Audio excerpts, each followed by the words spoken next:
ভিডিওটিতে ক্লিক করার জন্য আপনাদেরকে জানাই অসংখ্য ধন্যবাদ। আপনারা দেখছেন আপনাদের প্রিয় YouTube channel West Bengal DA salary. West বেঙ্গলের ডিএর আপডেট এবং বেতন বৃদ্ধির আপডেট প্রত্যেক দিনের জন্য পাবেন, তাই অবশ্যই চ্যানেলের সাথে থাকুন। চ্যানেলটিকে সাবস্ক্রাইব করে পাশে থাকা বেল আইকনটিতে প্রেস করে রাখুন পরবর্তী লেটেস্ট আপডেট পাওয়ার জন্য। আগস্টের শেষেই কিন্তু সরকারি কর্মচারীদের অ্যাকাউন্টে ঢুকতে চলেছে মোটা টাকা। 13টি ভাতা বৃদ্ধি, মেগা খবর ঘোষণা। তো ফ্রেন্ডস, 13টি ভাতা বৃদ্ধি হতে চলেছে, বড় বার্তা। ভিডিওটি সম্পূর্ণ দেখবেন। দারুণ খবর, কর্মচারীদের জন্য আগস্টের শেষেই তাদের অ্যাকাউন্টে ঢুকতে চলেছে মোটা টাকা। উল্লেখ্য, কেন্দ্রীয় সরকারি কর্মচারীরা বর্তমানে সপ্তম বেতন কমিশনের অধীনে কিন্তু 50% ডিএ পাচ্ছেন। এবার তাদের জন্য কিন্তু রইল নতুন সুখবর। কি সুখবর? আগামী দিনে কিন্তু ডিএ সহ অন্ততপক্ষে 13টি ভাতা বৃদ্ধির ঘোষণা করতে পারে কেন্দ্রীয় সরকার। কি সেই 13টি ভাতা, চলুন দেখে নেওয়া যাক। লোকসভা ভোটের আগেই কিন্তু কেন্দ্রীয় সরকারি কর্মচারীদের 4% ডিএ বৃদ্ধি করা হয়। তারপরে কিন্তু তাদের ডিএর হার কিন্তু 50%তে পৌঁছে যায়।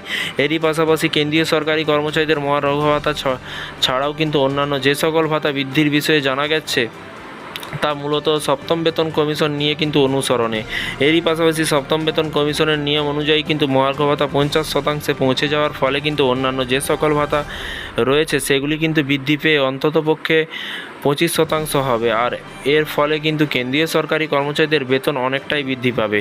এরই পাশাপাশি দেখুন, বলা হয়েছে যে কেননা মহার্ঘ ভাতা ছাড়াও কিন্তু অন্যান্য ভাতা বৃদ্ধি পেলেও কিন্তু কেন্দ্রীয় সরকারি কর্মচারীরা হাতে অনেকটাই কিন্তু বেশি টাকা পাবেন বলে কিন্তু মনে করা হচ্ছে। মহার্ঘ ভাতা ছাড়াও কিন্তু যে সকল ভাতা বৃদ্ধি পেতে চলেছে সেই সকল ভাতাগুলি হলো HR অর্থাৎ বাড়ি ভাড়া ভাতা বাবদ পরিবহন ভাতা অর্থাৎ যাতায়াতের জন্য সরকারের তরফ থেকে যে খরচ দেওয়া হয়, বাসস্থান, ডেপুটেশন এবং স্পিড ডিউটি, খাবার এবং পোশাক ইত্যাদি নানান ধরনের ভাতা। যদিও এই সকল ভাতা ঠিক কবে থেকে বাড়ানো হবে তা কিন্তু সম্পর্কে এখনও কিছু জানা যায়নি।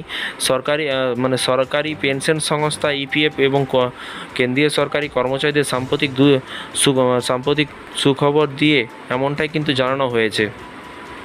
এরই পাশাপাশি সুখবর দিয়ে জানানো হয়েছে এবার মহার্ঘ ভাতার পাশাপাশি বাড়তে চলেছে অন্যান্য ভাতাও। এবং দেখুন, তারপরে বলা হয়েছে এবার সেই অন্যান্য ভাতার মধ্যে কেবলমাত্র একটি দুটি নয়, বাড়তে চলেছে প্রায় একসঙ্গে 13টি ভাতা। নতুন করে 13টি ভাতা বৃদ্ধি করা হবে সপ্তম বেতন কমিশনের অধীনে।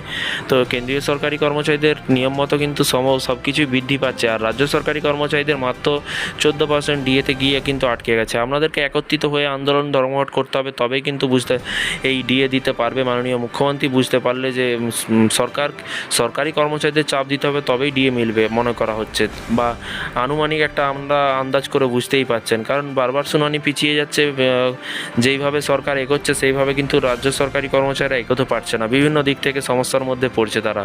তো এই ধরনের নতুন আপডেট পেতে চ্যানেলটিকে সাবস্ক্রাইব করে রাখুন। রাজ্য সরকারি কর্মচারীদেরও আপডেট পাবেন, প্রত্যেক দিনের আপডেট। ভালো থাকবেন, সুস্থ থাকবেন, নিজের খেয়াল রাখবেন। Thank you.